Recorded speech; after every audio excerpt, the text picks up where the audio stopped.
to Kannapolis, North Carolina, the birthplace of NASCAR legend Dale Earnhardt Sr. and the home of NASCAR and Formula One's Haas racing teams. Today at Atrium Ballpark, we've got a fast-paced invitational showcase that would make the Earnhardts proud. Disc Dog takes the game of fetch to another level. Dogs of any breed, type, size, or shape can play. If your dog can fetch, it is game on at the AKC Disc Dog Challenge presented by the Farmer's Dog. And with that, we welcome you into the home of the Kannapolis Cannonballers, Carol Amano, alongside Jason Rigler with you. We're here at the White Sox Single A affiliate, but today belongs to the Dogs exclusively, and I guarantee you it will deliver. Jason is a co-founder of this sport, which is universally known as Updog. He is a multi-world record holder, has tons of titles to his credit. He is the perfect person to usher us through what we're going to see today. And this, at its very core, Jason, even though it's much more complicated than that, we've got the best teams from around the country here, is just for people who love to play with their dogs, and that has a lot of variety, doesn't it? There is a lot of variety here today, even in our players. So we age range is from 14 to over 60. Our dogs range in size from 14 inches to 25 inches. We have a Corgi and a German Shepherd, and we're even going to see a variety in styles and strategies on the field. What could be the X factor? Welcome back, everybody, to Kannapolis, North Carolina. Fragility is a mix of agility and catch. Teams have 60 seconds to successfully maneuver through 3 obstacles and then make a catch in one of those 2 designated zones. And I love our next competitor, Adelaide, who I don't think has stopped barking since she showed up to Atrium Health Ballpark.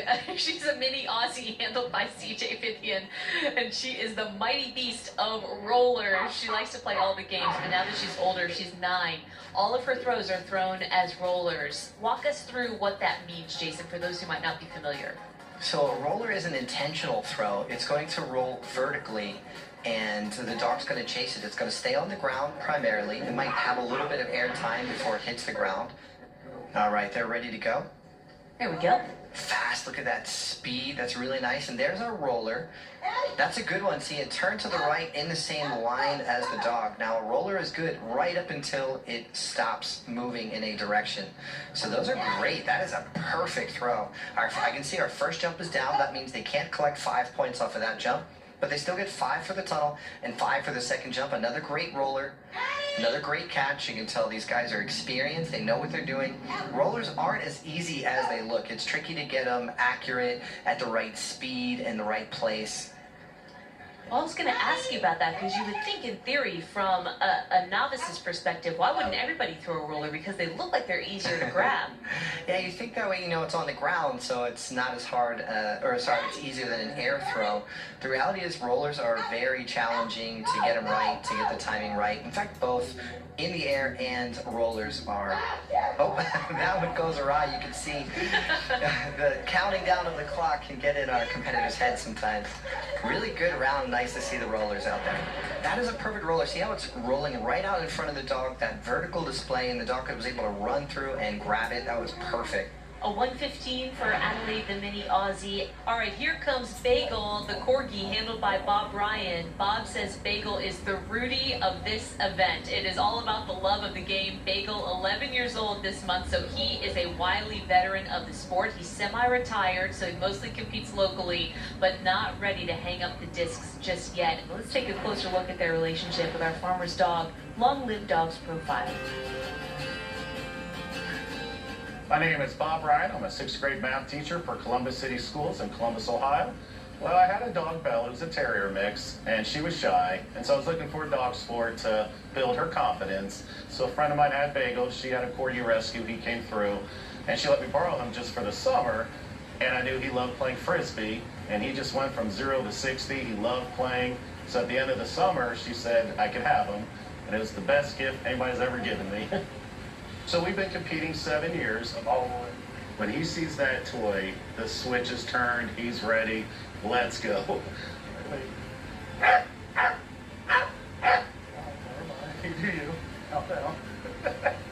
He is all business. He's got great drive, and he's a fantastic partner. Come on, bud! Come on, come. Yeah, good boy!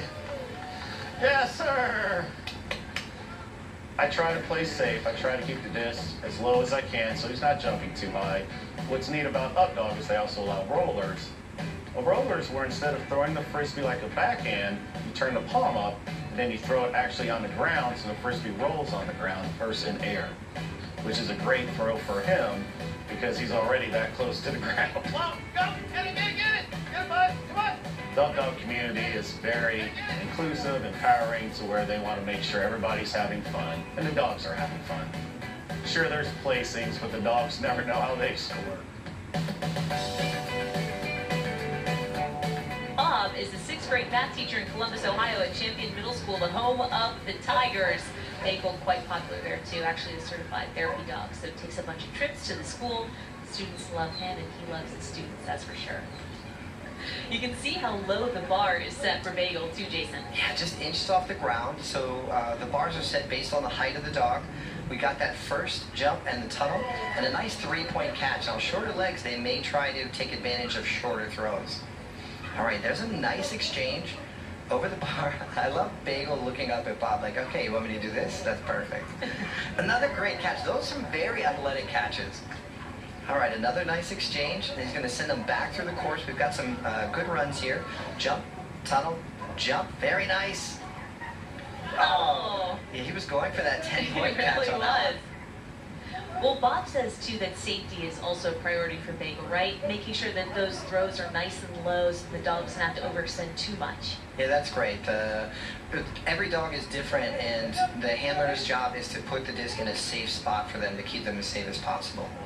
Time is running down here. There is time to get through an obstacle or two. They're going to make it through the tunnel. I don't know if they're going to get that last throw off, and not the sweet spot bonus on that one, but a good round and always fun to watch. Bagel. If there was bonus points for being cute, I would award 10 to Bagel, that's for sure. You win. So it's 71 for Bagel the Corgi and Bob Ryan. And here comes Finn, the All-American dog, handled by Dale McElrath. Finn is the all-time #1 dog in Frisbee toss in the Canine and Fetch League. All right, so as we get set for time warp, teams have 60 seconds to complete these 4 catches in 4 different zones. As we talked before, there's going to be multiple strategies, multiple styles. Handlers really need to play to their dog's strengths. We welcome Pepper into the field, the All-American dog, and Ashton Bemis. So I'm excited to get this underway. What are you seeing so far? They still need their sweet spot catch. So tell us what makes Time Warp unique outside of the fact that you could really kind of think about it traditionally as a receiver and a quarterback. So it's a go big or go home game. Teams don't hold back in this. We talked about efficiency and fragility, but Time Warp is really about go as fast as you can because the top teams are going to finish with blistering fast times.